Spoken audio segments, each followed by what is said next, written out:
नमस्कार साथीहरु, एउटा भिडियो लिएर आएको छु आज है। सो के हो भन्दाखेरि एउटा गाउँ भित्रकै एउटा भिडियो है। यहाँ जुन एउटा काठको पुल देख्नु हुँदैछ हैन, यो काठको पुल हो है। यो काठको पुल चाहिँ कस्तो छ भन्दाखेरि अब यो जीर्ण अवस्थामा पुगिसकेको छ हैन। अब यो काठको पुलको भिडियो किन बनायो भनेर सोच्नुहुन्छ होला हैन। यो एउटा व्यवस्थासँग जोडिएको भिडियो हो है। अनि हामी सिन्कोनावासी हौं। सिन्कोना प्लान्टेसन है, Mungpoo cinchona plantation. Mungpoo cinchona plantation भनेको चाहिँ तपाईको सिन्कोना डिपार्टमेन्टको हेडक्वार्टर। र त्यो हेडक्वार्टर अधीनस्थ रम्बी विभागबाट म एउटा भिडियो बनाइरहेको छु हैन। र एउटा काठको पुल छ है। यो काठको पुल चाहिँ के हो भन्दाखेरि चाहिँ अब गाउँभित्र हाम्रो सिन्कोना प्लान्टेसनमा चाहिँ एउटा धुरा भन्छ हैन। धुरा भनेको चाहिँ तपाईको गाउँ बसेको ठाउँलाई त धुरा भन्ने एउटा चलन छ है। सिन्कोना प्लान्टेसन अधीनस्थ जति पनि, जस्तै अब मङ्पु त हेडक्वार्टर भयो, मङ्पुदेखि बाहेक अन्य विभागहरू पनि छन् हैन। ती विभागहरूमा बसेको गाउँलाई चाहिँ धुरा भन्ने प्रथा छ नि त सिन्कोना व्यवस्थाभित्र, सिन्कोना बगानभित्र। अनि त्यो धुरा जुन छ गाउँभित्र रहेको जति पनि यो बाटो, पुल, घर, पिउने पानी सबैको व्यवस्थापन चाहिँ तपाईको सिन्कोना व्यवस्थापनबाट हुन्छ। मानिलिनुहोस् कहीँ बाटो भत्कियो भने सिन्कोनाकै लेबरहरू गएर त्यसलाई बनाउँछ हैन। अनि यो पुल यसरी नयाँ पुलहरू बनाउने काम, श्रमिकको घरहरू बनाउने काम, पिउने पानी जडान गर्ने काम, घरहरूको मर्मती गर्ने काम, अथवा कुनै पनि केही दुःखद घटना भयो भने त्यसको रिपोर्टिङ गर्ने काम पनि सबै सिन्कोना व्यवस्थाबाटै हुन्छ विभागीय तहमा। र मैले भन्नु खोजेको के हो भनेदेखिलाई आजभन्दा धेरै वर्ष अगाडितिर, आज 2025 हो, 2019 2020 सम्म यस्तो जति पनि गाउँभित्र रहेको पुलहरू जति पनि हुन्थ्यो नि, धुराभित्रको पुलहरू, गाउँभित्रको पुलहरू चाहिँ सरकारी तहमा बनाइन्थ्यो क्या।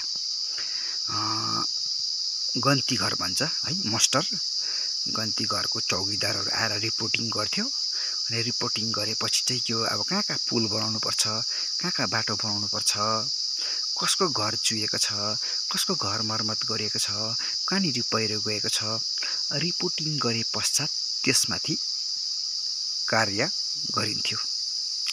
र पुल पनि यस्तै हो, पुल पनि त्यसरी बनाइन्थ्यो। बर्खा लाग्ने समयमा, बर्खा लाग्नभन्दा अगावै रिपोर्टिङ हुन्थ्यो चौकीदारहरूबाट। रिपोर्टिङ गरेपछि मास्टरबाट ग्याङमेङले अर्डर दिन्थ्यो, श्रमिक खटाउँथे क्या, फल्ना जग्गामा पुल बनाउनु, फल्ना जग्गामा बाटो बनाउनु भनेर। तर अहिले त्यो धेरै वर्ष भयो यसरी पुलहरू बनाउनु छोडे क्या। अब यो पुलहरू किन बनाउनु आवश्यक छ भन्दाखेरिलाई अब गाउँभित्र कच्ची बाटो नै हुन्छ नि त हैन। मान्छेहरू ओहोर दोहोर गर्ने, बुढा वृद्ध हैन, बुढा मान्छे, नानीहरू, केटाकेटीहरू, युवाहरू जति पनि गाउँमा बसेका छन्, ओहोर दोहोर गर्ने त यो पुल माध्यम नै हो। र यसरी पुलहरू बनाइन्थ्यो पहिला। तर अहिले छोड्यो क्या। तपाईको सिन्कोना बगानको चौकीदारले न भिजिट गर्छ, न कसैले भिजिट गर्न पठाउँछ है। त्यो सबै छोड्यो अहिले। र पुलहरू यसरी गाउँभित्रको पुलहरू चाहिँ यसरी घाँसले पुरेको छ। हेर्नुहोस् है कच्चा छ। अब यो पुलमा टेक्यो भने मान्छे लड्दैन, लड्छ नि त हैन। र अब यसरी पुलहरू बनाइनु पर्ने हो, तर आजकल बनाउनु छोड्यो। र सिन्कोना व्यवस्थापनले पनि कुनै प्रकारको इनिसिएटिभ लिनु छोड्यो। विभागीय तहमा एसिस्टेन्ट म्यानेजर, ग्याङम्यान, चौकीदारहरूले पनि कुनै इनिसिएटिभ लिनु छोड्यो। आजकल यसरी पुलहरू बनाउनु छोडेको छ। र के लाग्छ भनेदेखि अब सिन्कोना प्लान्टेसनमा काठपातको पनि त्यस्तो दुःख छैन हैन। धुप्पी प्रशस्तै मात्रामा छ। त्यो धुप्पीको काठ काट्न पनि अलिकति उहाँहरू त्यस्तो स्टेप लिनुहुन्न है। माथिल्लो स्तरबाट नै भनौँ न, चाहे डाइरेक्टरै होस्, चाहे म्यानेजर होस्, चाहे एसिस्टेन्ट म्यानेजर, चाहे ग्याङम्यान, अब यसरी फुलहरू भत्किएको छ हैन बर्खायाममा कसैको घर चुन्ने होला कसैको घर मर्मती गर्नुपर्ने होला कुनै प्रकारको इनिसिएटिभ लिँदैन आजकल क्या अब प्रशस्तै मात्रामा छ धुप्पी है बगानमा धुप्पी प्रशस्तै मात्रामा छ तर ताज्जुबको कुरा चाहिँ के हो भनेदेखिलाई त्यो धुप्पी बगानकोले रोप्छ बगानकै चौकीदारहरूले त्यसमा निगरानी राख्छ अनि धुप्पी काट्दा फेरि चाहिँ फरेस्टको एनओसी लिनुपर्ने अवस्था छ त त्यो ठुलो कुरो होइन जस्तो लाग्छ किनभने एउटा डिपार्टमेन्टले स्टेप लियो भने चाह्यो भने त्यो धुप्पी काट्न सक्छ तर अचेल त फेरि के सुन्छ भनेदेखिलाई काट्नुको लागि पैसै छैन भन्ने पनि सुनिन्छ हैन अब सिन्कुना डिपार्टमेन्ट यस्तो ठुलो डिपार्टमेन्ट हो है जो हामी सबैलाई थाहा छ अब एउटा काट्ने पैसा छैन भन्नु एउटा हाँस उठ्ने कुरा हो जस्तो लाग्छ मलाई है काम गर्ने इच्छा पो नभएको हो कि जस्तो पो लाग्छ यस्तो कुरा सुन्दा चाहिँ क्या त धुराहरू व्यवस्था गरिएको हो कि गाउँको पुल गाउँको बाटो श्रमिकको घरहरू व्यवस्था गरिएको हो कि र यसरी व्यवस्था गरिएको छ पुलहरू हेर्नुस् है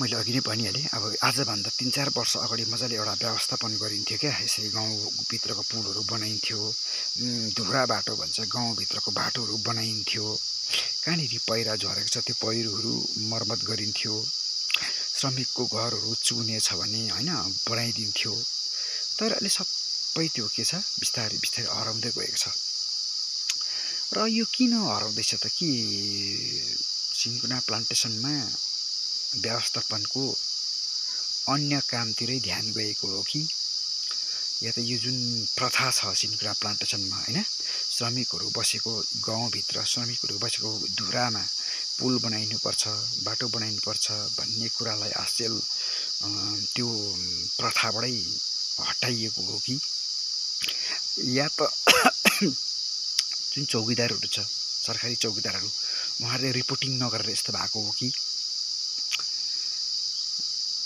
यो सोच्नुपर्ने विषय छ है र म एउटा भिडियो बनाउँछु यो मेसेज जाओस् है व्यवस्था यसरी गरिएको छ गाउँमा श्रमिकहरू बस्छ किनभने सिन्कुना प्लान्टेसन एउटा डिपार्टमेन्ट हो त्यो डिपार्टमेन्टभित्रै काम गर्ने श्रमिकहरू बस्ने गाउँ हो नि त यो हैन श्रमिकहरू बसेको धुरा हो नि त यो अब श्रमिकहरू जसले सिन्कुना स्याहार्छ जसले सिन्कुनामा आफ्नो सम्पूर्ण कुरा दिन्छ भनेदेखिलाई सिन्कुनाभित्र बस्ने श्रमिकहरूको गाउँभित्रको पुल बाटो घाटोहरू चाहिँ यस्तो व्यवस्था चाहिँ किन हुन्छ त भन्ने कुरा मलाई लागेको र सरकारी तवरमा जसले पनि यो भिडियो हेर्नुहुन्छ जसले यो भिडियो हेर्नुहुन्छ हाम्रो उच्च अधिकारीहरू माझ है डाइरेक्टर साहब म्यानेजर एसिस्टेन्ट म्यानेजर ग्याङम्यान हेड चौकीदारहरूसम्म यो भिडियो पुगोस् र अब यो जुन एउटा जीर्ण भएको पुलहरू छ धुराभित्र गाउँभित्र त्यसमा कि हैन एउटा इनिसिएटिभ लिएर काम गरिदियोस् भन्ने मलाई लाग्छ किनभने मैले भनिहालेँ अब धुरामा थुप्रै मान्छेहरू बस्छ नि त हैन अब त्यही सिन्कुना प्लान्टेसनकै मान्छेहरू त बस्ने हो हैन उनीहरू कसै एउटा वृद्ध अवस्थामा पुगिसकेको छ वृद्ध अवस्थामा नपुगे पनि जो युवाहरू छ उनीहरूले पनि हिँडडुल त गर्नु पर्यो ड्युटी जानु पर्यो बजार जानु पर्यो विद्यालय जानु पर्यो नानीहरू हैन आफू कुनै काम लिएर त्यही धुराकै बाटो भएर हिँड्नु पर्यो अनि र बाटो छ यस्तो पुलहरू छ यस्तो र यस्तो पुलहरू बनाइदियोस् भन्ने मेरो एउटा योजना हो है र चाँडै यस खालको कामहरू होस् भन्ने म चाहन्छु है र जसले यो भिडियो हेर्नुहुन्छ सेयर गरिदिनु होला है धन्यवाद।